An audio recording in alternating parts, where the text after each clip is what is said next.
हजरत बहुत हैरान थे, कहने लगे कि मियाँ क्या आप बनाओ शरीफ गए हैं, फैजुल रसूल आपने देखा है? उन्होंने कहा मोहतरम मैंने फैजुल रसूल तो नहीं देखा शेख, लेकिन मैंने वहां का फतावा देखा, फतावा फैजुल रसूल। फतावा फैजुल रसूल का हाल ये है कि हजरत हमारे यहाँ शरई वफाकी अदालत लाहौर की जो 3 लोगों की बेंच थी, उन्होंने एक फैसला सुनाया मीरास के हवाले से, विरासत के हवाले से। जब ये मामला सुना रहे थे तो उन्हें रेफरेंस के लिए जो किताब मिली थी वो कोई और किताब नहीं थी, आपके यहाँ से छपी हुई किताब फतावा फैजुल रसूल थी, जिसको पूरा का पूरा मुकद्दमा पेश कर दिया। बड़ी हैरत के साथ उन्होंने कहा कि हजरत आज यहाँ पे तो और सारी तकरीरें हो रही हैं, लेकिन हम जानना चाहते हैं कि आखिर वो कौन सी शख्सियत थी जिन्होंने उलमा के लिए ऐसा माहौल पैदा किया था कि उन्होंने इतना बड़ा बड़ा काम करके दिखा दिया। आज मशाइख बराओं के हवाले से गुफ्तगू कर दी जाए। और आपको बताऊं कि ये शेख बराओं कौन थे? सरकार बराओं। ये नई नस्ल के लोगों का जानना बहुत ज्यादा जरूरी है। आज न जाने कितने लोग तहरीक सलात लेकर के चलते हैं और हमारे इन सुन्नी बच्चों को गुमराह करते हैं कि आप क्या कोई नमाज पढ़ने वाला नहीं दिखाई पड़ता, आप क्या कोई मस्जिद में दिखाई नहीं पड़ता। बिल्कुल सही कहते हैं, लेकिन खुदा की कसम ये भी बात जो मैं कहने जा रहा हूँ ये भी बिल्कुल मबनी पर हकीकत है, इससे कोई इनकार नहीं कर सकता कि जितना शानदार नमाजी इमाम अहमद रजा फाजिल बरेलवी के कैंप में तुम्हें मिलेगा, खुदा की कसम तहरीक सलात चलाने वालों के तहरीक में चले जाओ, एक भी नमाजी ऐसा नहीं मिलेगा जिसे सरकार शुआइबुल औलिया के नाम से जाना जाता है। आप पूछेंगे कि ये सरकार शुआइबुल औलिया की शख्सियत क्या थी, मैं ये नहीं बताऊंगा कि वो ऐसे पीर साहब तक की छूछा कर दिया करते थे, लोग सही हो जाते थे, बल्कि मैं ये बताना चाहूंगा कि हदीस में पहले देखिए कि हदीस में अल्लाह के रसूल सल्लल्लाहु अलैहि वसल्लम ने ऐसे लोगों के बारे में क्या कहा है, फिर सरकार शुआइबुल औलिया को समझने में आसानी होगी। अल्लाह के रसूल सल्लल्लाहु अलैहि वसल्लम इरशाद फरमाते हैं, तिरमिज़ी शरीफ की हदीस है, अल्लाह के रसूल सल्लल्लाहु अलैहि वसल्लम ने इरशाद फरमाया, हजरत अनस इब्न मालिक रज़ियल्लाहु तआला उसके रावी है, सरकार ने फरमाया कि मन सल्ला लिल्लाहि 40 यौमन बिल जमाअह व लम तफुतहु तकबीरतुल ऊला कुतिबा लहु बराअतुन मिनन नार व बराअतुन मिनन निफाक। अल्लाह के रसूल सल्लल्लाहु अलैहि वसल्लम इरशाद फरमाते हैं कि जिस शख्स ने 40 दिन तक जमाअत के साथ इस तरह नमाज अदा की कि उसकी तकबीर ऊला ना फौत हो, तो अल्लाह तबारक व तआला उस पर यह करम फरमाता है कि उसे जहन्नम से बचा लेता और उसे निफाक से बचा लेता। ये हदीस हमने पेशे नजर रखे। आज जब हम कहीं किसी आबादी में पहुंचते हैं तो सबको लगता है कि पीर साहब आए अपनी बोतलें लेकर के आ जाते हैं कि हजरत इसने फूंक छोड़ दे, हमारे घर में परेशानी है, फला आदमी बीमार है, फला के कारोबार में बरकत नहीं हो रही है। मैं तुम्हें एक नुस्खा बता करके जा रहा हूँ, खुदा की कसम अगर इस पर अमल कर लिया जिंदगी भर नमाज पढ़े बगैर सुकून नहीं मिलेगा, और अगर नमाज जैसी दौलत मिल गई तो खुदा की कसम दुनिया भी संवर जाएगी और आखिरत भी संवर जाएगी।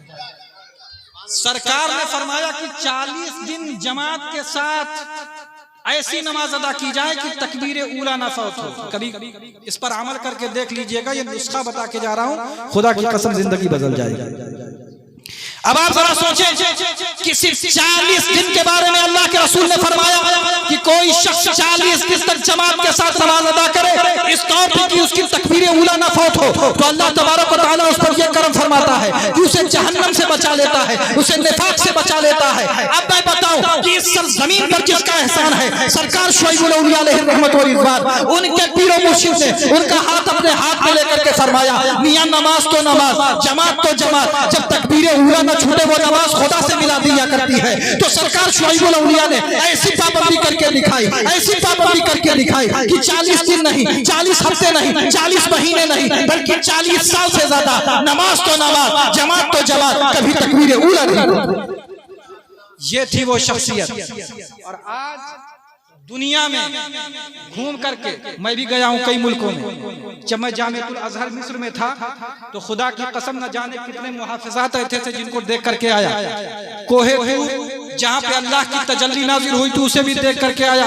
फिरौन की जहाँ लाश रखी हो फिरौन को भी देख करके आया, और ना जाने क्या क्या हिस्ट्रिकल चीजें देखने को मिली। लेकिन मैं आपको बताऊं, सरकार शुआइबुल औलिया अलैहि रहमत व रिज़वान की एक यादगार हमें ऐसी मिलती है कि जो कहीं दिखाई नहीं पड़ती। आप पूछेंगे कि वो यादगार क्या है, तो मैं आपको बताऊंगा। मेरे इल्म में नहीं, अगर किसी के इल्म में होगा तो जरूर मेरे इल्म में इजाफा करेगा। मैंने अभी बताया कि सरकार शुएब औलिया अलैहि रहमत व रिज़वान का हाल ये था कि 40 दिन 40 हफ्ते नहीं 40 महीने नहीं बल्कि 40 साल से ज्यादा नमाज जमात कभी तकबीर उला उनकी फौत नहीं हुई। और अरबी में एक मसला उलमा बैठे हुए हैं कि मन अहब्ब शैअन अक्सर लहू ज़िक्र, इंसान जिससे मोहब्बत ज्यादा करता है उसका जिक्र भी बार बार। हम भी उम्रा करने जाते हैं, आप लोग भी उम्रा करने के लिए गए होंगे, हम भी जाते हैं, एक मस्जिद पढ़ते हैं, जितने भी मुअतमिरीन यहाँ मौजूद होंगे उनसे अगर हम पूछें कि मस्जिद क़ुबा देखा है तो सब कहेंगे हाँ हज़रत मस्जिद क़ुबा गए थे, 2 रकात नमाज भी उसमें पढ़ी थी। क्यों पढ़ी थी? क्योंकि अल्लाह के रसूल सल्लल्लाहु अलैहि वसल्लम की हदीस है कि जिसने मस्जिद क़ुबा में 2 रकात नमाज खुलूस के साथ अदा की तो अल्लाह तबारक व तआला उसे एक उम्रे का सवाब अता फरमाता है। ये कौन सी मस्जिद थी? आज यहाँ पे भी मदारिस और मसाजिद बनाए जा रहे हैं, लेकिन आइए तारीख़ इस्लाम उठा करके देखिए, हमें वहां पे भी एक मस्जिद मिलती है जिसे मस्जिद ज़िरार कहा जाता है। कुरान कहता है वल्लज़ीना इत्तख़ज़ू मस्जिदन ज़िरारन व कुफ़रन व तफ़रीक़न बैनल मुअमिनीन व इरसादन लिमन हारबल्लाह व रसूलहू मिन क़ब्ल। ये वो मस्जिद थी जो मोमिनीन के दरमियान तफरीक पैदा करने के लिए बनाई गई थी। ये वो मस्जिद थी जिसे इसलिए बनाया गया था ताकि इस्लाम के खिलाफ एक पैठ तैयार किया जा सके, ताकि यहीं से दुश्मन अनासिर आए और यहाँ पे पनपे और इस्लाम के खिलाफ साजिश करें। वो मस्जिद इसलिए बनाई गई थी कि वहां पर मुसलमानों के लिए इस्लाम के लिए जमीन तक कर दी जाए। तो अल्लाह तबारक व तआला ने अपने प्यारे रसूल सल्लल्लाहु अलैहि वसल्लम के पास हजरत जिब्रील अमीन को भेजा और कह दिया है मेरे महबूब ला तक़ूम फीही अबदा, इस मस्जिद में आप कदम न रखिए। फिर वहां पे एक मस्जिद बनाई गई कि उस मस्जिद का हाल ये था कि उसे मस्जिद क़ुबा कहा जाता है। हम भी मस्जिदें बनाते हैं, मस्जिदों की बुनियाद रखी जाती है तो गारे और मिट्टी पर रखी जाती है। मलिक इमरान साहब यहाँ पे मौजूद हैं। अब ये निस्वा कॉलेज जो इंशाअल्लाह जल्द अज जल्द बन करके तैयार होगा, दुनिया देखे, अभी इंशाअल्लाह आज उसकी बुनियाद रखी जाएगी और शहजादे हुजूर शुएब औलिया के हाथों से रखी जाएगी। इससे पहले भी उसका कुछ काम हुआ था तो शहजादे हुजूर शुएब औलिया तशरीफ लाए थे, हजरत के हाथों से उसकी बुनियाद रखी गई थी। अल्लाह तबारक व तआला हमारे इन मलिक बरादरान के कामों को कबूल फरमाए और उनको अजर जजील अता फरमाए, उसका अजर यहाँ भी मिले और वहाँ भी मिले। आमीन आमीन आमीन आमीन सुम्मा आमीन। इन्होंने भी अपने मदरसे को बनाया, उसकी भी बुनियाद गारे और मिट्टी पर रखी जा रही है। हम भी कोई मकान बनाते हैं तो उसकी बुनियाद गारे और मिट्टी पर रखते हैं, मस्जिद बनाते हैं तो उसकी बुनियाद गारे और मिट्टी पर रखते हैं। जितनी भी मसाजिद बनाई गई सबकी बुनियाद गारे और मिट्टी पर रखी जा रही थी, लेकिन ये मस्जिद क़ुबा थी कि कुरान कह रहा था कि ऐ देखने वालों इन गारे और मिट्टी को न देखना, बल्कि कुरान कह रहा था लमस्जिदुन उस्सिसा अला तक़वा मिन अव्वल यौमिन हक़्क़ुन तक़ूम फीह। ऐ लोगों, ऐ मोमिनों, ये न देखना कि ये कोई और मस्जिद है, बल्कि ये वो मस्जिद है जिसकी बुनियाद तक़वा पर रखी गई, वो मस्जिद है जिसकी बुनियाद तक़वा पर रखी गई। और ऐसी मस्जिद अगर उसका अक्स और परतों देखना है तो कहीं जाने की जरूरत नहीं, बल्कि खानकाए फैज़ुर रसूल में आइए, अपनी माथियों की निगाहों से देखिए, वहां पे एक मस्जिद है जिसे हम लोग मस्जिद शुएब औलिया कहते हैं। आप पूछेंगे उस मस्जिद की खुसूसियत क्या है? ये दो खुसूसियतें इसलिए बता करके जा रहा हूँ कि सरकार शुएब औलिया का नाम लेने वाले बहुत मौजूद हैं यहाँ पे, लेकिन उन्हें तारीख नहीं पता चल पाई अभी तक कि सरकार शुएब औलिया की अज़मतें क्या क्या। खुदा की कसम अगर जिल्द पे जिल्द लिखी जाए तब भी कम पड़ जाए। सिर्फ ये 2 वाक़या बताता हूँ कि दो ये खुसूसियत जो खानकाए फैज़ुर रसूल में कहीं देखने को नहीं मिलती।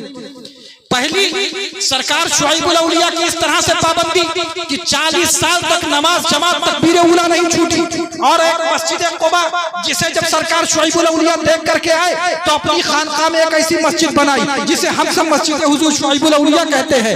उस मस्जिद की खुसूसियत का हाल यह है कि सरकार शुएब औलिया ने उसके बनाने में इतना एहतमाम फरमाया था कि जितने भी कारीगर हुआ करते थे सबके लिए यह हुक्म था कि वो जमात के साथ नमाज अदा करेंगे। अगर किसी की नमाज जमात के साथ छूट जाया करती थी तो सरकार शुएब औलिया फरमाते थे आज इसे उजरत तो दे दी जाएगी, लेकिन आज इसे खानकाह के बाहर बैठाया जाएगा, आज इस मस्जिद में इससे काम नहीं लिया जाएगा। जितने भी कारीगर थे सबके लिए हुक्म था कि बावजू होकर के एक एक ईंट कलमा पढ़ करके रखते जाए। ऐसी मस्जिद के बारे में खुदा की कसम ना मेरे कान ने कभी सुना ना मेरी आंख ने कभी देखा। अगर ऐसी मस्जिद कहीं आपने भी देखी या सुनी होगी तो मुझे जरूर बताइए। लेकिन मैं एक इस मस्जिद को जानता हूँ, अगर उसे देखना है तो कहीं जाने की जरूरत नहीं है। खानकाह शुएबुल औलिया में आइए, दारुल उलूम फैजुर रसूल में आइए, वहाँ पे उस आलीशान मस्जिद को आप देख सकते हैं जिसे सरकार शुएबुल औलिया ने इतने एहतिमाम से बनवाया था कि एक एक ईंट जिसकी कलमा पढ़ करके रखी गई। आज उन्हीं के शहजादे यहाँ तशरीफ रखते हैं।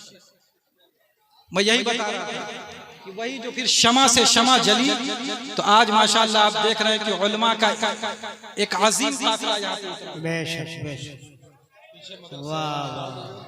मदरसा मिफ्ताहुल उलूम के पीछे इमारत, मदरसा अंसारुल उलूम आगे, इधर अभी इंशाअल्लाह निस्वा कॉलेज का भी आज संगे बुनियाद रखा जाएगा। अल्लाह तबारक व तआला हमारे इन मदारिस इस्लामिया की हिफाजत फरमाए, दिन दूनी रात चौगुनी तरक्की अता फरमाए, हमारे इन उलमा की हिफाजत फरमाए, और इसके पसपर्दा जो लोग हैं जो ये काम कर रहे हैं, जितने जिम्मेदारान हैं, अल्लाह तबारक व तआला उन सब की हिफाजत फरमाए, उनको तरक्कियां अता फरमाए और उनकी आखिरत को भी संवार दे। और जो कुछ भी मैंने किया इसे अल्लाह तबारक व तआला अपने बारगाह करम में कबूल फरमा ले। मुझे बताया गया था कि अज़मत वालिदैन के हवाले से ये प्रोग्राम रखा गया है, जिनके वालिद मोहतरम जिनका इंतकाल हुआ, अल्लाह तबारक व तआला उनकी रूह को भी इसका सवाब नज़र में करता हूँ। अल्लाह तबारक व तआला उनकी मग़फ़िरत फरमाए, उन पर अपना करम फरमाए, मंज़िल क़ब्र को उनके लिए आसान से आसान दर फरमाए, हम सब पर अपना करम फरमाए। इन्हीं दुआ या जुमलों के साथ मैं अपनी बात को ख़त्म करता हूँ। व आखिरु दावाना अल्हम्दुलिल्लाहि रब्बिल आलमीन। अस्सलाम।